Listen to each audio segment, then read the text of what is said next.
The peace that never was. The massive space station Nexus Prime hung like a metal flower in the void between star systems. Its gleaming surfaces reflected the light of distant suns as ships from across the galaxy docked at its many ports. Today was special. Today, for the first time in galactic history, a human would walk these halls as an equal. Ambassador Sarah Chen adjusted her blue diplomatic uniform as she stepped off the Earth transport ship. Her dark hair was pulled back in a simple style, and her calm eyes took in everything around her. She had trained for this moment her entire life. Behind her walked her small team of advisors and security personnel, all trying to look confident despite being surrounded by beings they had only seen in classified files. The docking bay buzzed with activity. Tall, thin Veltari with their silver skin moved gracefully through the crowds. The rock-like granitans rumbled past on their heavy feet. Floating above them, the gas-borne whispers communicated through color changes in their translucent bodies. Sarah had studied all of these species, but seeing them in person was overwhelming. A delegation approached them.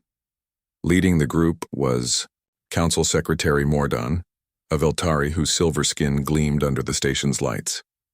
His forearms moved in what Sarah recognized as a formal greeting gesture. Ambassador Chen, Mordan spoke through his translation device, his voice carrying the musical quality of his species. "Welcome to Nexus Prime. The Galactic Union awaits your words." Sarah smiled and performed the response gesture she had practiced. "Thank you, Secretary Mordan. Earth is honored to be here." As they walked through the station's corridors, Sarah noticed the stares. Some aliens looked curious, others seemed disgusted. A few whispered among themselves, and she caught fragments.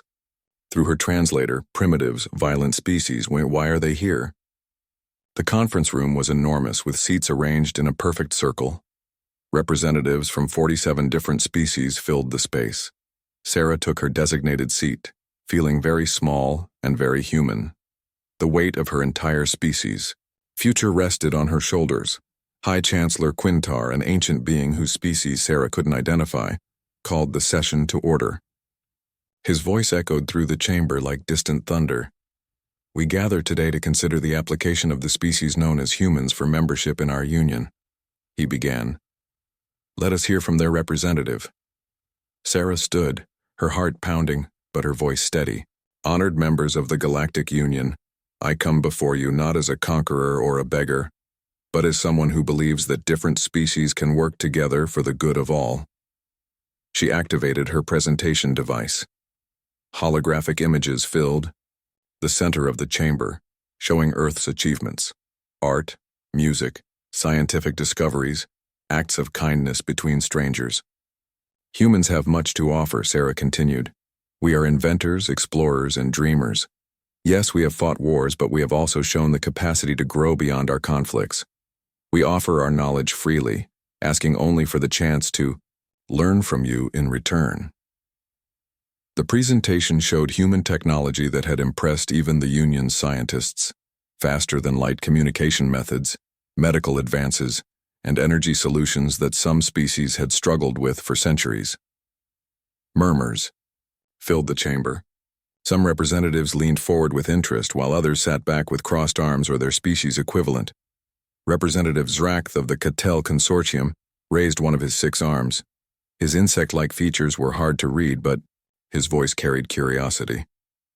"These achievements are impressive for such a young species. But how do we know you won't use these advances for warfare against us?" Sarah had expected this question. "Because," she said, "we understand that war benefits no one. We have seen what happens when different groups fight instead of cooperate. We choose cooperation." The debate continued for hours.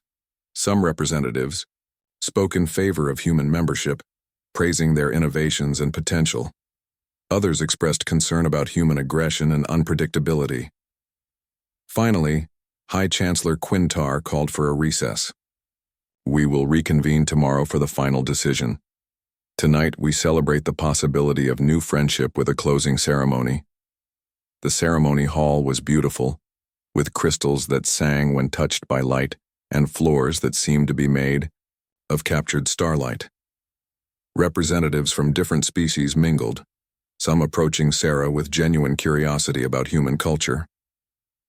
Sarah found herself in conversation with Representative Zracht, who had become increasingly friendly as the day progressed.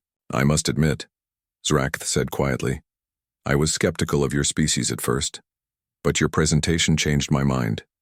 There is wisdom in your words." "Thank you," Sarah replied. "I hope tomorrow brings good news for all of us."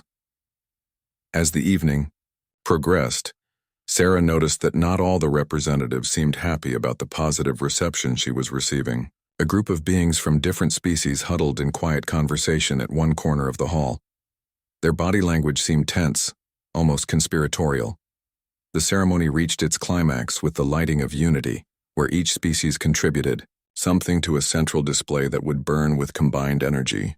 When it was Sarah's turn, she placed a small crystal containing light from Earth's sun into the display. The addition created new colors that danced through the combined light, beautiful and unique. The crowd applauded, and for a moment, Sarah felt truly hopeful. The future seemed bright. She never saw the sniper. The energy blast came from the upper galleries, striking Sarah in the back as she waved to the crowd. The beautiful ceremony dissolved into chaos as beings screamed and scattered. Sarah collapsed, her life ending just as her species' greatest opportunity was beginning. But what the assassin didn't know was that Earth had been watching everything.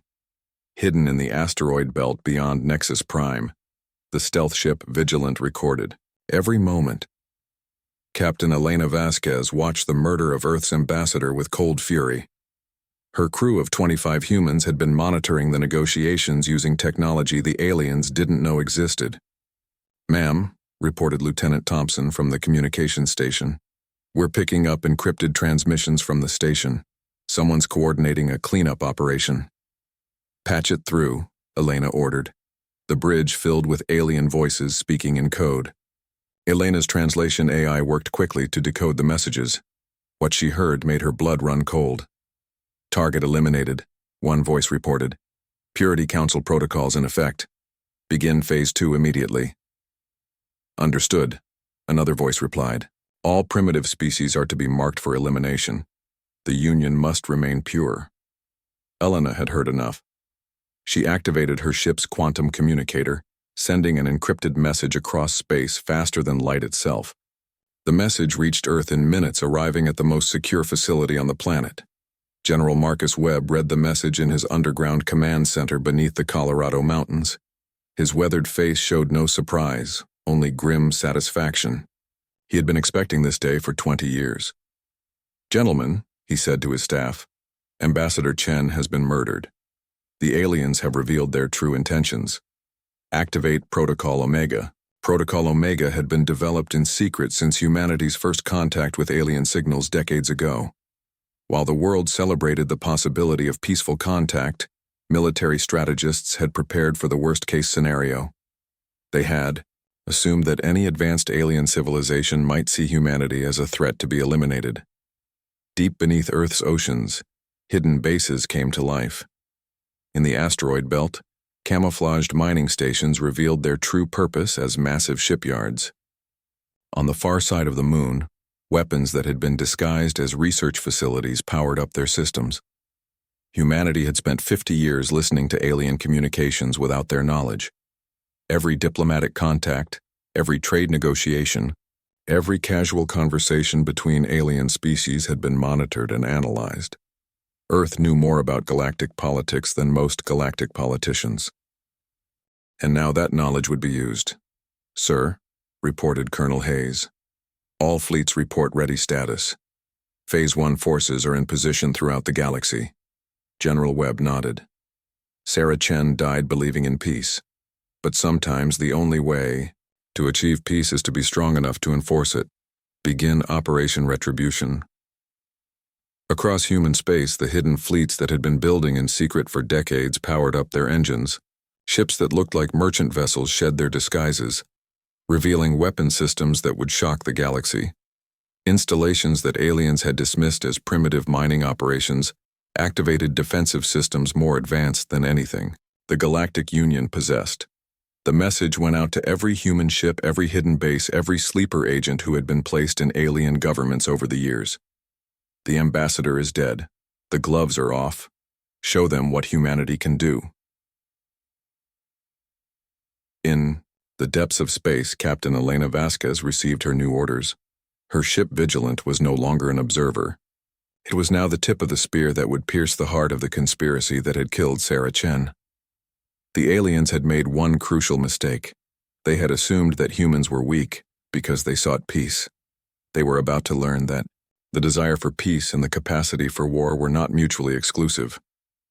As the Vigilant began its hunt for the assassins, Elena looked out at the stars and whispered, "Rest in peace, Sarah. We'll take it from here." The galaxy was about to discover why you should never mistake human kindness for human weakness, when humanity shows its teeth. The first sign that something had changed came 12 hours after Ambassador Chen's assassination. Ships across the galaxy began reporting strange sensor readings. What had appeared to be empty space suddenly revealed hidden vessels. What had seemed like ordinary cargo haulers dropped their disguises to show military configurations that shouldn't have been possible on Nexus Prime.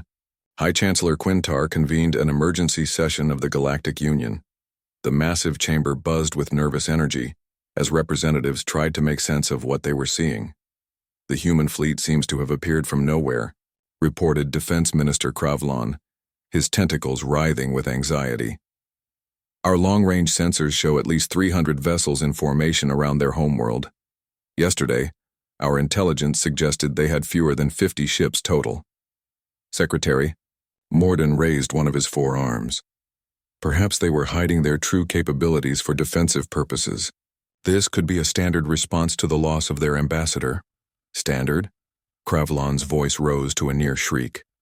"These readings suggest weapons technology decades ahead of what we believed they possessed. And they're not just defending, they're moving."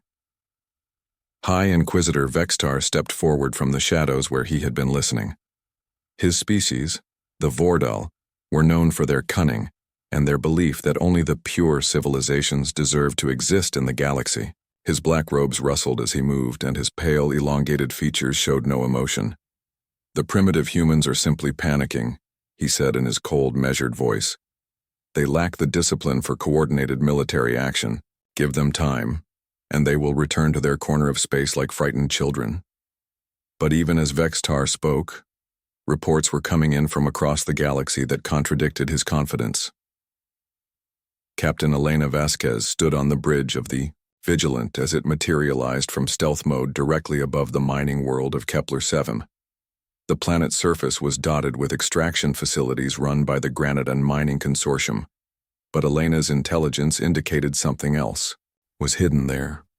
"Ma'am," reported her tactical officer, "we're detecting the energy signature we tracked from Nexus Prime. The assassination weapon was definitely constructed here." "Good," Elena replied.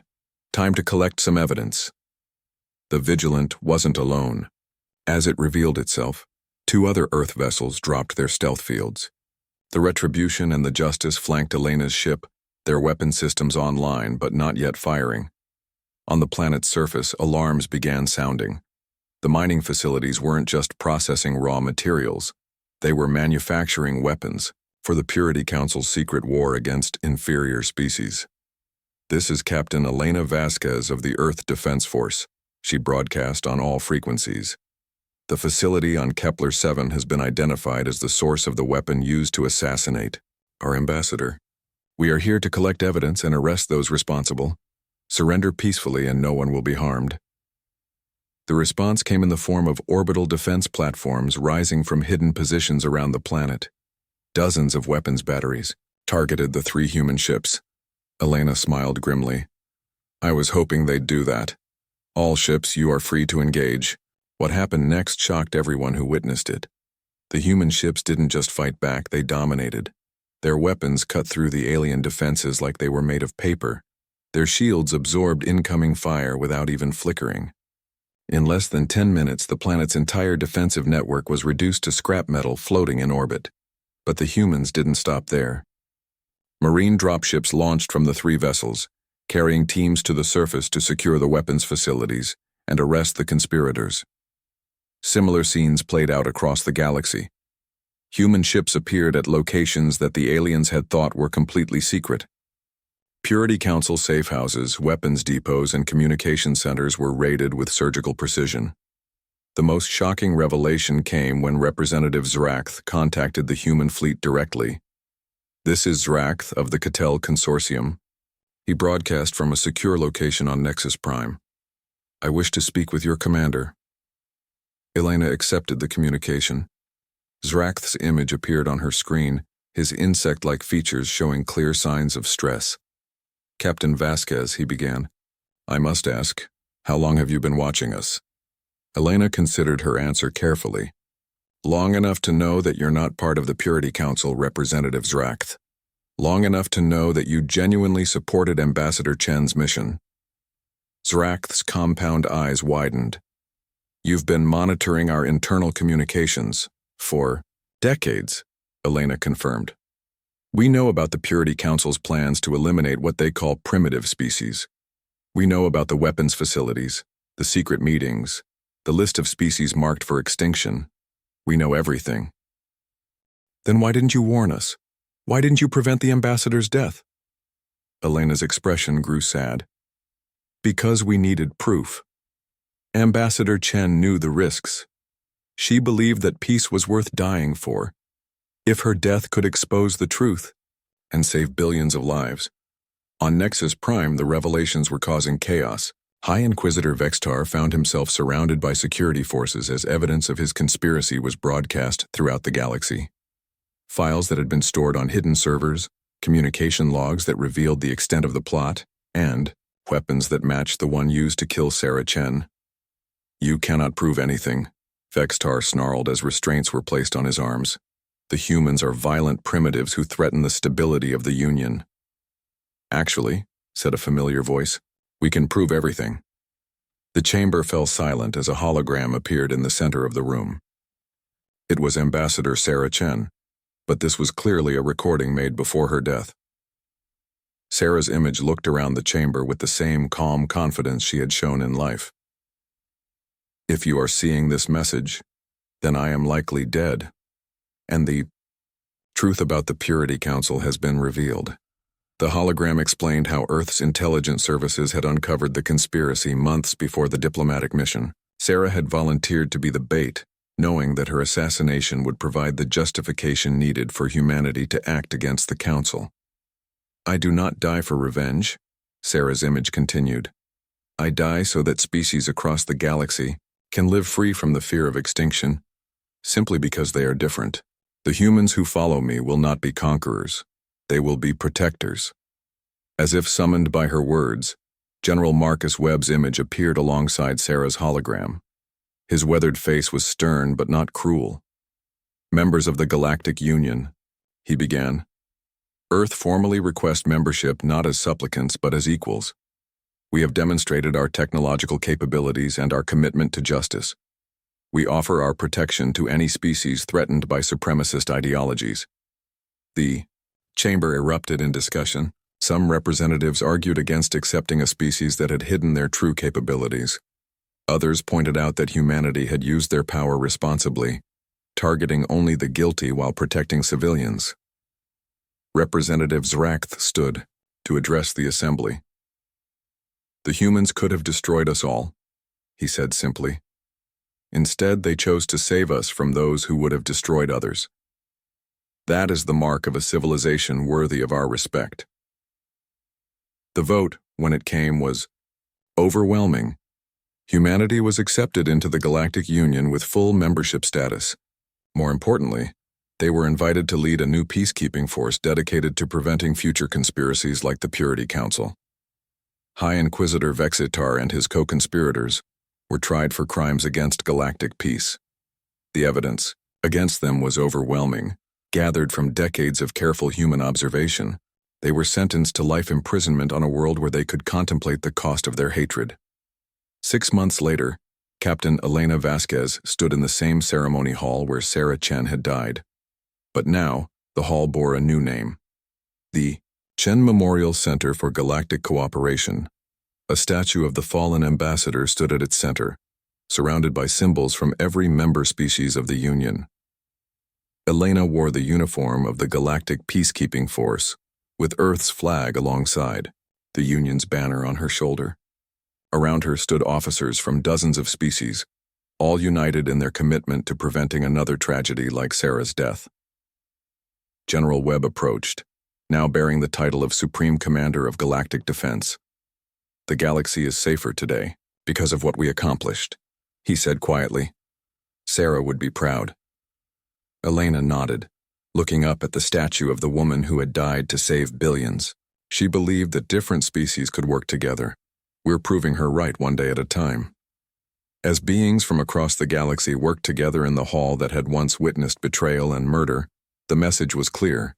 Humanity had not come to the stars to conquer or to submit. They had come to build something better. The galaxy had learned a hard lesson.